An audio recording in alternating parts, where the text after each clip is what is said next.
পর্দার আড়ালে কি এমন সমীকরণ চলছে যে ৩০০ আসনে একক লড়াইয়ের ঘোষণা দেয়া একটি দল এখন মাত্র ৩০টি আসনের সমঝোতায় টালমাটাল।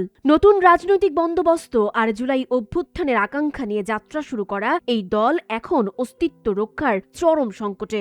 এমনকি বাংলাদেশ জামায়াত ইসলামের সঙ্গে নির্বাচনী জোট গঠনের গুঞ্জনে দলটি খণ্ড বিখণ্ড হওয়ার উপক্রম হয়েছে। ২৯ ডিসেম্বরের আগেই এর চূড়ান্ত ঘোষণা আসবে, যা বদলে দিতে পারে নতুন এই রাজনৈতিক দল জাতীয় নাগরিক পার্টি বা এনসিপির ভবিষ্যৎ। নতুন বাংলাদেশ গড়তে হলে বাংলাদেশের প্রতিষ্ঠানগুলোকে নতুন করে বিনির্মাণ করতে হবে।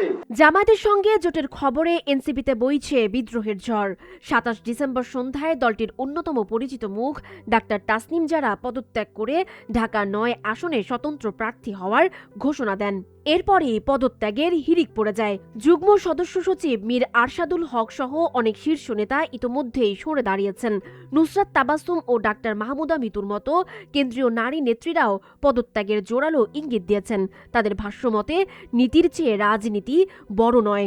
রাজা যায় রাজা আসে, সরকার যায় সরকার আসে, মানুষের সুযোগ সুবিধা সেগুলো আগের মতোই থেকে গিয়েছে।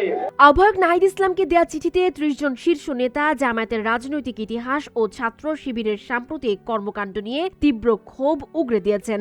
চিঠিতে স্পষ্ট বলা হয়েছে, ১৯৭১-এর ভূমিকার প্রশ্নে অমীমাংসিত থাকা কোনো দলের সঙ্গে জোট করা মানে জাতির সঙ্গে প্রতারণা। তারা মনে করছেন জামায়াতের টোপ গিলে এনসিপি তার মধ্যপন্থী জনভিত্তি ও নৈতিক অবস্থান হারিয়ে ফেলবে।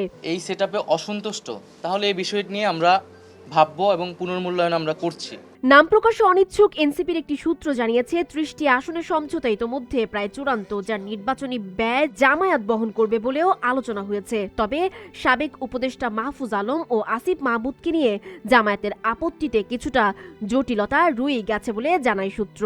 এছাড়া আব্দুল হান্নান মাসুদ জোটের কথা স্বীকার করলেও ঘোষণা কখন আসবে তা নিয়েও ধোঁয়াশা কাটেনি এখনো। এই যখন পরিস্থিতি, তখন আদর্শ নাকি কৌশল কোনটিকে বেছে নেবে এনসিপি? যদি আজ জোটের আনুষ্ঠানিক ঘোষণা আসে, তবে কেন্দ্রীয় নারী সদস্য সহ দলটির বড় একটি অংশ একযোগে পদত্যাগ করতে পারে, যা দলটিকে একটি বড় রাজনৈতিক বিপর্যয়ের মুখে ঠেলে দেবে বলে আশঙ্কা করছেন রাজনৈতিক বিশ্লেষকরা। সানজিদা আফরিন, সোনিয়া, নাগরিক প্রতিদিন।